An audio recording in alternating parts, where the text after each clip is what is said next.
Ladies and gentlemen, thank you for tuning in to First Game of the Day, episode number 36.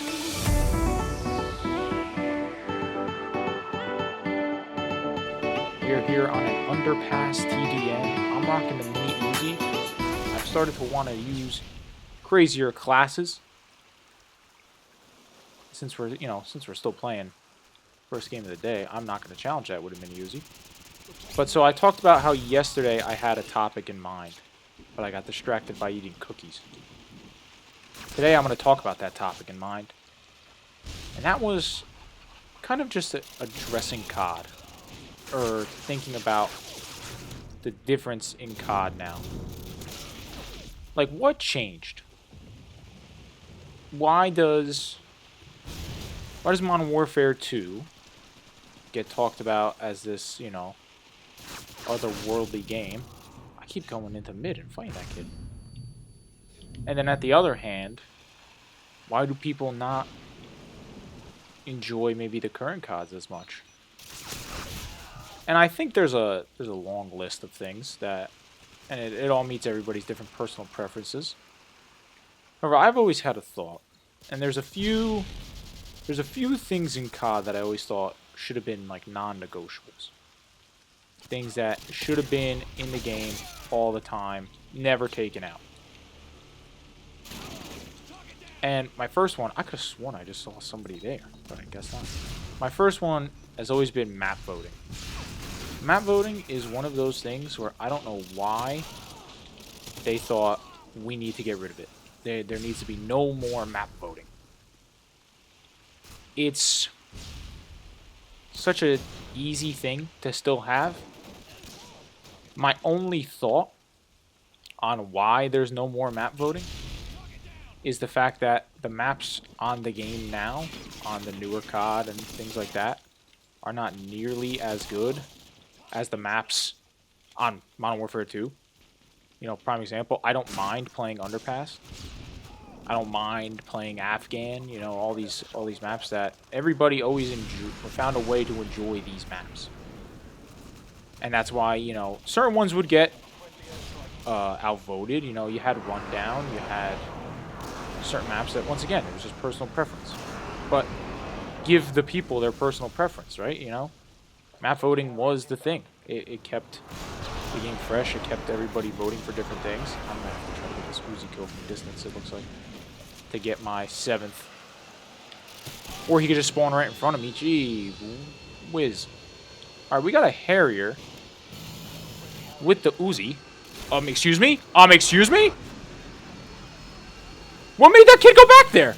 Another thing is I'm going to sound like, such a old head here, as the kids would say, but the game's just too complicated now.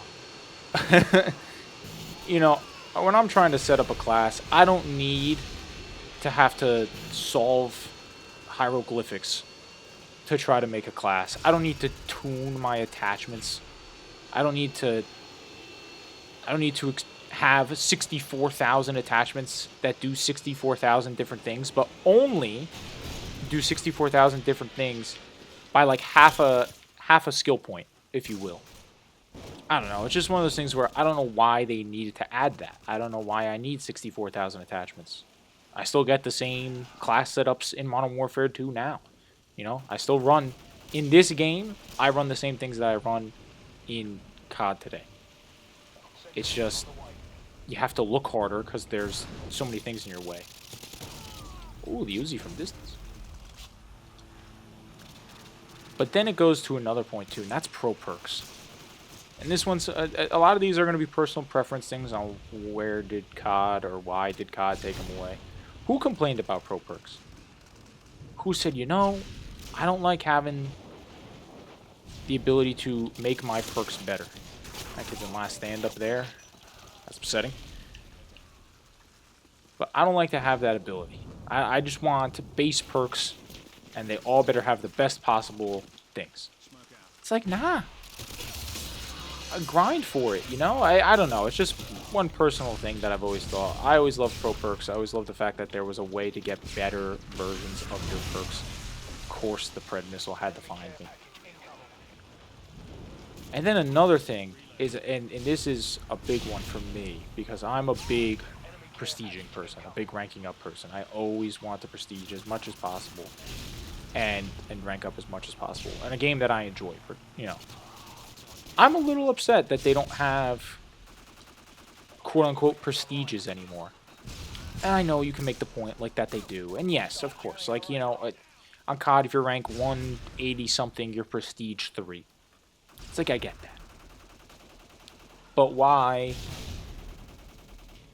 can't I get to 70 and then prestige if I want to? Or, as kids used to do in this game, stay at a prestige because they like the emblem more. You know, it's just... It was always just something that was so interesting to me that got taken away, that got moved around. But even then, it's just the overcomplication of something that was just so simple. You know, Modern Warfare 2, this game is simple. Black Ops 2, the Pick 10 system is stupendous. I love it. There's nothing potentially more simpler than the Pick 10 system. It's, here you go. Pick your class. You have 10 slots to do it. Do what you want. That's it. It gave creativity. You know, like in Modern Warfare 2, even if you want to play on the other side of the coin, in this game, you're pigeonholed into having what they have, which is, you know, the 2 tacticals, the lethal, the gun, the secondary, all that jazz. Like, you could run whatever you want in that Pick 10 system, and it worked well. Worked really well. Besides the fact that Black Ops 2 was just a good game. Ooh, lost out that gunfight. The sniper helped me out, though. I don't know, those are just a few things that I always thought COD just went too, I don't know, they went too complicated. Am I old for thinking that? Sure. But I don't think I've ever had a better time on a game than Modern Warfare 2 and Black Ops 2. Maybe Fortnite. But 21-9, a fantastic game on Underpass. I think we'll wrap it up there. What are your thoughts on what COD could change to get back to what I guess we all enjoyed, which was the older CODs, I guess. But until next time,